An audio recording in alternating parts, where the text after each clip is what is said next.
Thank you, Jeff.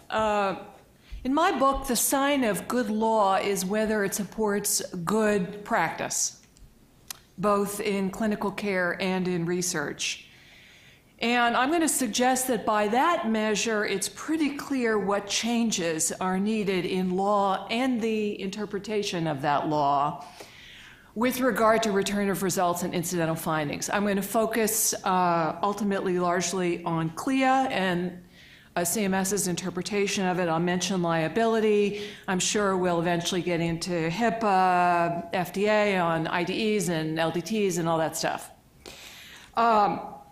In my shop, we've been working on the ELSI issues involved in return of results and incidental findings for over a dozen years in a succession of NIH-funded projects on incidental findings, on return of results, including from biorepositories and data archives, on return of results to family, including after the incapacity and death of the research participant. We've been part of the CSER-1 consortium that's been mentioned, and last year we started a new project collaboratively with Vanderbilt called LawSeq, L-A-W-S-E-Q, which is about very comprehensively the problems in the law of genomics. And that's much broader than return of results and incidental findings. And Ellen Clayton is a fellow PI on that, as is Francis Lorenz at Minnesota. So I just wanted to start with some four big picture conclusions from that work that I really think ought to guide the legal answers in this domain. Number one, return of results and incidental findings is a problem ubiquitous in research. I am puzzled that to date in this workshop, I mean, having been here all morning, something like 90% of the conversation is about genetics and genomics. There is a gigantic literature, as most of you know, in outside of that, physiological results and incidental findings, a big neuroimaging research literature that Judy Illes and others have participated in, a very important environmental exposures research literature, Julia Brody and colleagues, and I would commend that literature to you. Every single panel that we've had could have been populated by people across these domains, and I think you would have heard richly different advice that's crucial for this committee to hear. I'm also puzzled, and I'm actually going to just be candid, as is my wont, that the abbreviated committee statement of task on the workshop agenda says the focus, quote, the focus of the study is on results generated from biospecimens. A lot of results, a lot of incidental findings are not generated from biospecimens. Now, maybe there's a reason for this, but I haven't heard it yet, so I'm concerned about that. Big picture number two, this is a fundamentally translational problem. This whole problem is about we discovered something on the research side and we're worried enough about it that we need to figure out how to and whether to communicate it to the participant and signal over to the clinical side that this is a concern that may warrant clinical workup. It is about what do you do with research grade information when it's triggered a concern. That has obvious implications for the current CMS approach to CLIA's application in this domain, which basically says you need a CLIA compliant lab, suggesting, oh, whoa, whoa, whoa, we want to see something closer to clinical grade information. Really, this is a problem about research grade information. Great if a whole lot of labs want to get CLIA certified and can do it. And anecdotally, my experience is more and more are getting CLIA certified. Or they're using a two-step process that we've already heard about, where initially you've got an analysis in a research lab environment outside of CLIA, but then if you're worried about something, you may confirm it in a CLIA environment. So there are variations on this theme. This raises concerns when I look at your statement of task, which seems to assume that, quote, results from research laboratories, ... are required to be returned in accordance with CLIA. Huh? That's part of the question in this world. Hotly debated, properly put on the agenda for further work by CMS and DHHS by SACARP in its 2015 attachment, particularly attachment C to its letter to Secretary Burwell. That can't be off the radar in order to do a responsible analysis here, I would suggest. Big picture 3. You can't oversimplify the relationship of research to clinical care. Not all research results are generated in, quote, research labs. Wiley and I, with a whole group of CSER people, published a paper in Genetics and Medicine last week. We asked the CSER teams in CSER 1, what kind of lab is doing your analysis? Some of them said a research lab, some of them said a clinical lab, some of them said some kind of combo, and some of them said we use this two-step process. So you can't oversimplify this problem. And again, the statement of task here seems to simplify it by assuming that research results come from research labs. The reality is more complex. Big picture 4, last big picture, you can't oversimplify the relationship between return of results and incidental findings. I saw on one of your documents, this is about research results, not incidental findings. Well, it's very hard to distinguish between the two in a lot of research designs, including all of us, any population biobank or collection, where you're not doing hypothesis-driven collection initially. Because it's the hypothesis, it's the aims that allow you to distinguish those two. So if you're just collecting all this stuff so that a lot of researchers can use it, pursuant to a lot of different hypotheses, you can't make this distinction, and I'm not sure why the problem would be bifurcated that way. I think that's a problem. All right, big picture. So I started by saying that in my book, good law support is law that supports good practice, both in the clinical domain and in the research domain. Let me sort of motivate this by a case that is not a genetics case, but that is loosely based on the case that first brought this whole problem to our office from the world of neuroimaging. So I've modified it a little bit. Let's hypothesize you've got an adolescent. You're doing cognitive neuroscience research with normal adolescents. You're putting them into an MRI magnet, giving them puzzles. What lights up? That's the whole problem. So like in neuroscience research generally, first you'll do structural, then you do functional. And lo and behold, there's a big white blob on the structural scan.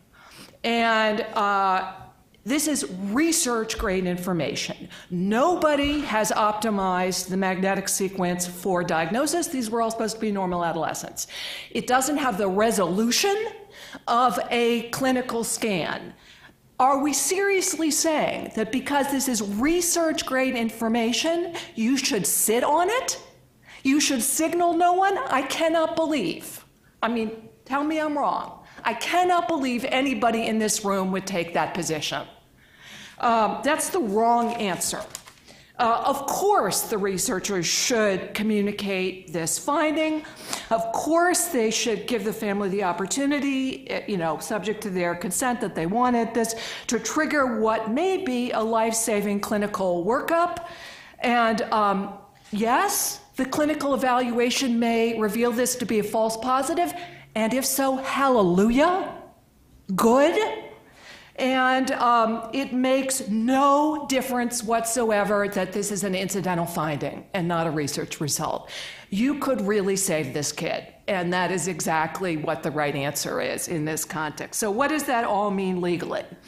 Let's briefly talk about liability, just to lay a little bit of that on the table. And Steve, you asked a little bit about liability. This is the quickie version now. Since about the year 2000, we've had case law supporting the conclusions I've suggested. We don't have a lot of case law from the research context. We've got Andy versus Rock, but guess what? We've also got Grimes versus Kennedy Krieger. which is not well attended to in the return of results discussion. So Andy versus Rock, the parents are suing because the investigators failed to inform them that their kid had tested positive for CF in a research context. For various reasons, the analysis doesn't tell us a lot. It had timed out on ordinary negligence, and the court said, in terms of malpractice and professional negligence, there wasn't a doctor-patient relationship. I'm trying to go fast. But on Grimes, which of course we all look at skeptically, I'm motioning to my colleague here, we all look at skeptically because of its extremely restrictive interpretation of the latitude that parents have to permit non-therapeutic research. That's not our issue. Grimes is about a failure to offer back to family the research result of their kid's lead level. And on that, it's a very important case about return of results and incidental findings, albeit a Maryland case, a state case. And that's, of course, before you get to all the clinical cases, and Ellen Clayton and Amy, who I'm sure is on the phone, did an interesting analysis of the imaging ones, the neuroimaging ones. Now, you could say, well, that's clinical. The reality is that some research is done with the investigators wearing two hats. They are both clinician and they are researcher, and so this stuff is not irrelevant. And the other reality is we see more and more models of research that deeply intertwine research and clinical. So that also makes this not irrelevant. I could go into an analysis of the common rule. I'm not going to belabor that. I've long ago published, and other people have written about, the additional element of informed consent, a statement that significant new findings that may relate, obviously paraphrasing, to the subject's willingness to continue will be provided to the subject. My point is the assumption here is that those are research results. Look at the revision, that the White House, I guess, is looking at, published in January 2017. It elaborates that, talking about return of research results. Again, okay. So getting to CMS. We know that CMS has articulated various fora, some of it's at meetings, just had an interesting exchange with Les about more formal written advice. That return of results and incidental findings constitutes, quote, return of patient-specific results for the diagnosis, prevention, or treatment of any disease or ... or assessment of health of individual patients, so that it has to be done in a CLIA compliant, meaning CLIA certified or CLIA exempt, so some state law is substituting for CLIA environment. That is their position. In my view, it's wrong, okay? And you've got to analyze it wherever you come out on this. Now, again, a lot of research labs are CLIA certified. Great, bravo. We heard some of the economics of that, but they're not all CLIA certified. The general proposition that results can't be returned from a research lab unless it is CLIA certified or exempt is misguided. It amounts to a misunderstanding of the problem, in my view. This is all about return of research-grade, research-ascertained results.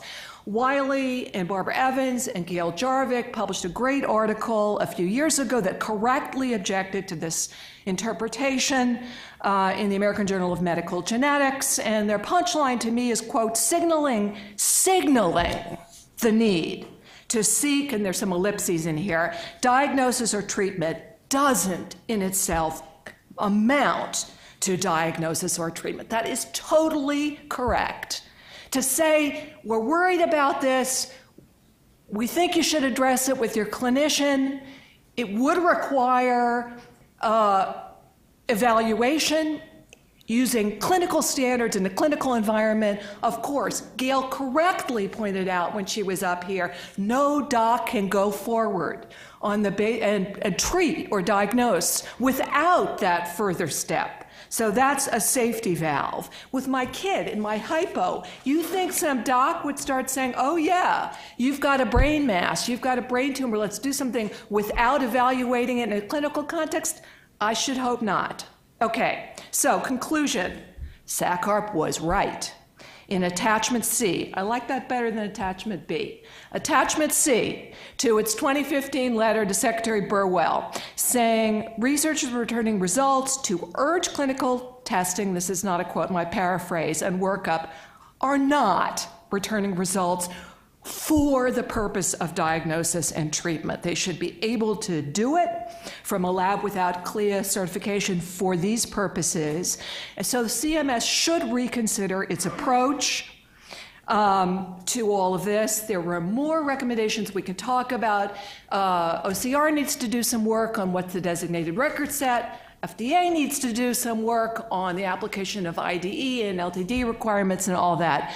But finally, I would urge you to address as best you can, having been inside Academy committees, I know some of the constraints, some of the serious problems in your statement of task, because they have the potential to derail or reduce the value of your work. Research labs, the idea that research labs have to be CLIA compliant to sound the alarm is incorrect, or at least should be analyzed.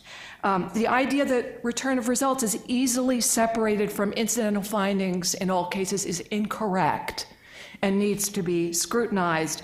And the idea that there is a firm wall between research and clinical care so that you can confine your work to research results from research labs is incorrect demonstrably and needs to be re-examined in my view. Thank you.